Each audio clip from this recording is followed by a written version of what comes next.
کلوا من الطیبات واعملوا صالحا۔ وقال، اور ایک دوسری آیت بھی آپ نے کوٹ کی، یہ سورہ بقرہ کی آیت نمبر 172 ہے،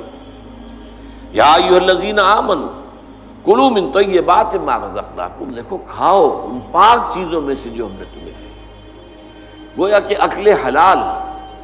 رزق حلال، رزق طیب، حلال اور طیب، یہ ہے در حقیقت جس کا حکم دیا جا رہا ہے، رسولوں کو بھی دیا گیا اور اہل ایمان کو بھی دیا گیا۔ ثم ذکر، اب یہ ہے اس حدیث کا وہ ٹکڑا کہ جو لرزہ طاری کر دینے والا ہے۔ پھر حضور نے ذکر فرمایا الرجل، ایک ایسے شخص کا، یطیل السفر، جو بڑا لمبا سفر کر کے آیا ہے۔ حدیث میں صراحت نہیں ہے لیکن گمان یہ ہے کہ یہ حج کا سفر ہے۔ ایک شخص دور دراز سے اور احرام باندھ کے آیا ہے، اور ظاہر بات ہے کہ اس زمانے میں سفر جو ہے، فرض کیجئے کوئی شخص مدینے سے چل کر آیا ہے مکہ حج کرنے کے لیے، تو 7 دن کا سفر تو اس کا ویسے ہی ہے اونٹ کے اوپر۔ اب کیا اس کا حال ہو جاتا ہوگا، احرام کی پابندیاں، نہاتا بھی نہیں ہے، مبادا کو بال ٹوٹ جائے، دم دینا پڑ جائے، اس حوالے سے اور انتہائی احتیاط کے ساتھ جو ہے، اور وہ چل رہا ہے اور 7 دن کا سفر کیا ہے، تو کیا حال ہوا ہوگا؟ کپڑے میلے بوسیدہ، احرام میلا اور بوسیدہ ہو گیا ہوگا، بالوں کے اندر جو ہے وہ پراگندہ ہوں گے بال، اب اس کے اندر جو ہے وہ چونکہ کوئی نہ کوئی تیل ڈالا گیا، نہ خوشبو ڈالی گئی، نہ اسے انہیں جو ہے دھویا گیا، تو فرمایا ثم ذکر الرجل یطیل السفر اشعث اغبر، بال پراگندہ بھی ہے اور غبار آلود بھی ہے، اونٹوں پر سفر کیا ہے۔ اور ظاہر بات ہے کہ قافلہ جب چلتا ہے اونٹوں کا، تو اگلا اونٹ جو ہے وہ جو خاک اڑاتا ہے وہ پچھلے اونٹ کی سواری کے اوپر آئے گی لازماً۔ گھوڑے جب دوڑتے ہیں تو ان کے سموں سے جو اڑنے والی خاک ہے وہ ظاہر بات ہے کہاں جاتی ہے، سواروں پر بھی آتی ہے۔ یمد یدیہ الی السماء، وہ اپنے دونوں ہاتھ اٹھاتا ہے آسمان کی طرف، یا رب یا رب، اے میرے پروردگار، اے میرے پروردگار۔ اب اس میں میرے سامنے جو نقشہ آتا ہے وہ تو جبل رحمت، اب وہاں پہنچنے کے لیے لوگ بڑی محنتیں کرتے ہیں، یہ کہ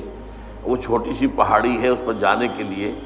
اور وہ کہیں سب سے اونچی چوٹی پر پہنچ کر کوئی شخص ہاتھ اٹھا کر کھڑا ہے، یمد یدیہ الی السماء یا رب یا رب، یا فرض کیجئے کہ وہ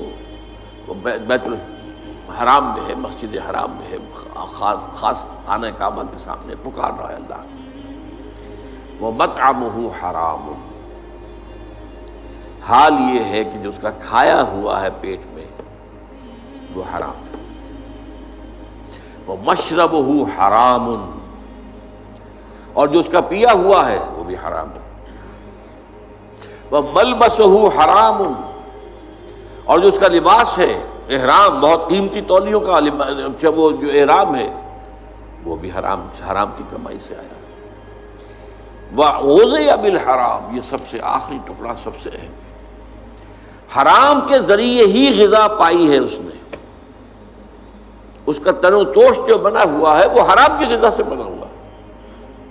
فَأَنَّىٰ يُسْتَجَابُ لِذَٰلِكَ، تو اس شخص کی دعا کیسے قبول ہے؟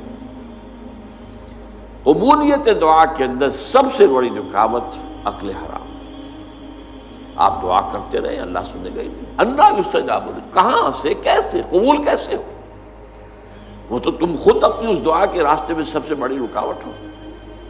تم اپنی آمدنی کا جائزہ لو، غور کرو، اس میں کمائی کے اندر کوئی حرام تو شامل نہیں ہے، کوئی ناجائز طریقہ تو شامل نہیں ہے، کوئی براہ راست سود کا عنصر تو نہیں ہے، بالواسطہ سود جو ہے وہ تو نہ میں بچا ہوا ہوں نہ آپ بچے ہوئے، پورا ہمارا معاشی نظام جو ہے وہ سود پر مبنی ہے۔ ایک گندم کا دانہ بھی ہم کھاتے ہیں تو اس میں سود ہے، اس کے لیے بیج خریدا گیا سودی قرضے پر، اس کے لیے فرٹیلائزرز خریدے گئے سودی قرضے پر، اس کے لیے پیسٹی سائڈز خریدے گئے سودی قرضے پر، ٹریکٹر خریدا گیا سودی قرضے پر، تو ایک ایک دانے میں سود ہے۔ وہ سود تو میرے اندر جا ہی رہا ہے، اس کے بغیر تو چارہ نہیں ہے۔ یا ہوا میں، جیسے کہ حضور نے فرمایا صلی اللہ علیہ وسلم کہ ایک زمانہ آئے گا کہ چاہے کوئی شخص سود کھائے گا نہیں، لیکن سود کا غبار یا دھواں، غبار یا دخان کا لفظ ہے دھواں، اس کے اندر ضرور جائے گا۔ فرض کیجئے کہ فضا کے اندر ڈسٹ سسپینشن ہو گئی ہے، گردہ ہے، اب ظاہر بات ہے سانس تو آپ کو لینا ہے، سانس تو لینا چھوڑ نہیں سکتے، آپ مر جائیں گے، کیسے ہوگا؟ سانس کے ساتھ غبار لازم بن جائے گا، اندر پھیپھڑوں میں جائے گا، کوئی آپ کو روکنے کا کوئی ذریعہ آپ کے پاس نہیں ہے۔ یا کہیں جو ہے جو دھواں بھر گیا ہے، فرض کی جیسے آگ لگتی ہے بڑی اونچے ہوٹلوں کے اندر، 14ویں منزل کے اوپر جو ہے آگ لگی ہے، کمروں کے اندر دھواں بھر گیا، کہاں جائیں لوگ؟ 14ویں منزل سے چھلانگ لگائیں تو ویسے ختم، ہڈیاں جو ہے اس کا چورا ہو جائے گا۔ بہرحال جو بھی شکل جو بیتتی ہے، تو سانس تو لینے پر مجبور ہے، جب تک بھی سانس آئے تو دھواں اندر جائے گا۔ یہ دور وہ ہے کہ جس کی فضا میں سود موجود ہے،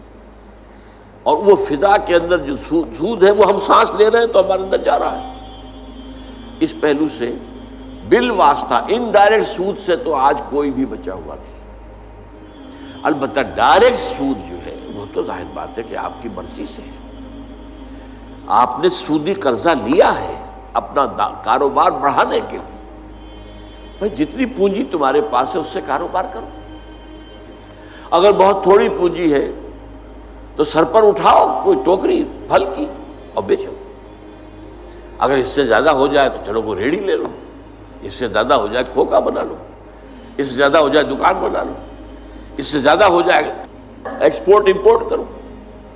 لیکن رہو اپنی چادر کے اندر جو تمہاری اپنی پونجی ہے۔ بینک سے قرض لے کر اپنا کاروبار پھیلانا یہ تو تمہارا اپنا انٹینشنل، تمہارے اپنے چوائس کا فیل ہے، اس پر تم پکڑے جاؤ۔ مکان ہے، بڑی عالیشان کوٹھی بنانی ہے، عالیشان محل بنانا ہے، قرض لیا، زندگی گزارنے کے لیے چھت میسر ہو سر کے اوپر، گزارا کے قابل جو ہے سکونت آپ کے پاس ہو تو بہت ہے۔ ہمیشہ تو نہیں رہنا تم یہاں، ایک وقت آئے گا کہ چاہے وہ محل ہو، چاہے وہ ڈیفنس کا جو بنگلہ ہو، کئی کروڑ کا جو ہے، نکلنا تو پڑے گا، جانا تو پڑے گا قبر کے اندر۔